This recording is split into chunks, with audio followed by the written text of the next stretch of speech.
লাইফে যাকে ভালোবাসবে তাকেই বিয়ে করবে। কোন বইতে পাইছস? কোন আইনে আছে? যাকে তুমি ফিল করতে পারো, যাকে দেখলে মেন্টাল পিস পাওয়া যায়, just get married to her. তা না হলেই ভেজাল। বলো কি, তুমি সত্যি বলছো? আর্লি স্টেজে ফ্যামিলি মেম্বার্সরা হয়তো মেনে নিবে না। ফার্স্ট অফ অল তুমি তাদেরকে কনভিন্স করা ট্রাই করো। এরপরেও যদি তারা না বুঝে, জাস্ট ইগনোর দেম। দুদিন গেলে দেখবে সব ঠিক হয়ে যাবে ইনশাআল্লাহ। But always remember one thing, your life your decision. Because দিন শেষে সংসারটা তুমি করবে, তারা না। বাহ, চমৎকার কথা। আপনি যাকে ভালোবাসবেন তাকেই বিয়ে করবেন। ভাই, আপনি এই কথাগুলো পাইছেন কই? কে বলছে আপনাকে এগুলো?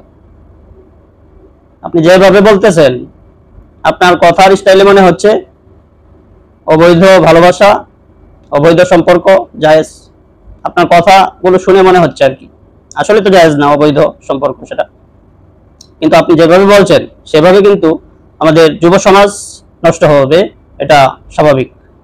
আপনার বক্তব্য যদি কেউ শুনে এবং সেই অনুযায়ী চলে, তাহলে তাদের নষ্ট হতে বেশি সময় আমার মনে হয় লাগবে না। যুবক যুবতীরা এমনিতেই থাকতে পারতেছে না প্রেম ভালোবাসা ছাড়া। তার মধ্যে আপনি যদি পানি ঢাইলে আরেকটু সতেজ করে দেন, সহজ করে দেন বিষয়টাকে, তাহলে তারা তো আরো সুযোগ পাবে যে হুজুর বলছে যে যাকে ভালোবাসবো তাকেই বিয়ে করব, তাহলে সংসার সুখের হবে।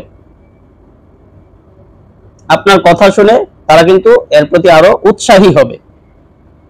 এই ধরনের কথা ভাই আপনি আর বললেন না, সমাজটাকে ধ্বংস করেন না। সমাজ তো এমনিতেই ধ্বংসের পথে চলে গেছে।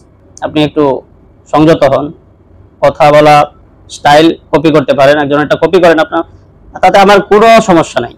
আপনি একজনকে কপি করতেই পারেন। আপনি তাকে ভালোবাসেন, তার কথা ভালো লাগে আপনার, আপনি সেভাবে কথা বলার চেষ্টা করছেন, বলেন, তাতে আমাদের কোনো সমস্যা নেই, কেউ কিচ্ছু বলবে না। কিন্তু আপনি যখন উল্টাপাল্টা কথা বলবেন, মানুষকে ধ্বংসের পথে নিয়ে যাওয়ার চেষ্টা করবেন, তখন কিন্তু সাধারণ মানুষ আপনাকে ছাড়বে না।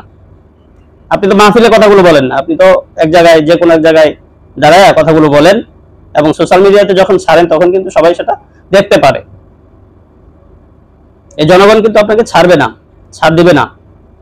আপনার জন্য যদি কোনো সমাজ নষ্ট হয়, যুবক যুবতীরা নষ্ট হয়, তাহলে কিন্তু সেই পাপের ভাগই আপনাকে হতে হবে। এই বিষয়টা খেয়াল রেখে কথাগুলো বলার চেষ্টা করবেন। আপনি মানুষকে কপি করেন, তাতে আমাদের কোনো সমস্যা নেই। কপি করতে করতে একদম মিজানুর রহমান আজহারি হয়ে যান, আপনি কপিউর রহমান আজহারি হয়ে যান, তাতে আমাদের কোনো সমস্যা নাই, প্রবলেম নেই, কেউ কিচ্ছু বলবে না, আমিও বলবো না। কিন্তু আপনি যদি এরপর উল্টাপাল্টা আরো কিছু বলেন, প্রেম করা জায়েজ, ভালোবাসবেন যাকে তাকেই বিয়ে করবেন, হ্যাঁ, ডান্স করা জায়েজ, মেয়েদের গান গাওয়া জায়েজ, এই সমস্ত উল্টাপাল্টা আউল ফাউল কথা আর বলবেন না। আপনাকে অনুরোধ করতেছি, আপনি একটু সংযত হন, কথা বলা মুখে একটু লাগাম লাগান, কথার একটু লাগাম লাগান, যাতে করে উল্টাপাল্টা কথা আপনার মুখ দিয়ে, জবান দিয়ে বের না হয়। আপনার বেশভূষা, পোশাক পরিচ্ছদ দেখে আপনি মনে হয় আপনি একজন আলেম। তারপরেও এই কথাগুলো আপনাকে বলছি যে আপনি কথা একটু সংযত হয়ে বলেন, একটু চিন্তা ভাবনা করে কথাগুলো ডেলিভারি দিয়েন, যাতে করে আপনার দ্বারা মানুষের ক্ষতি না হয়। ভিডিওটি আজকে এ পর্যন্তই। ভালো লাগলে সবাই শেয়ার করে দিবেন, সকলকে দেখার সুযোগ করে দিবেন। আসসালামু আলাইকুম ওয়া রাহমাতুল্লাহি ওয়া বারাকাতুহু।